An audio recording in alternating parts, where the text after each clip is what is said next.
మీరు దేని గురించి తీవ్రంగా ఆలోచిస్తున్నారో, దేనిని గురించి ఊహిస్తున్నారో, దేనిని గురించి భావిస్తున్నారో, దేనిని గురించి భయపడుతున్నారో, దేని గురించి బాధపడుతున్నారో దానిని మీకు తెలియకుండానే మీ జీవితంలోకి మీరు ఆహ్వానిస్తున్నారు. ఇదే ఆకర్షణ సిద్ధాంతం, ద లా ఆఫ్ అట్రాక్షన్.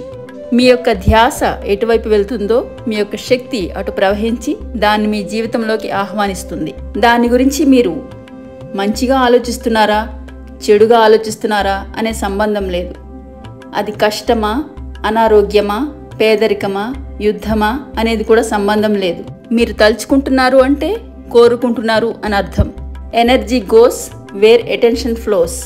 సరికాని వాటిని ఆలోచించినా, భయపడినా, బాధపడినా అవి మీ జీవితంలోకి త్వరలోనే వస్తాయి. కాబట్టి సరియైన ఆలోచనలతో, భావాలతో సరియైన వాటిని జీవితంలోకి ఆహ్వానించండి.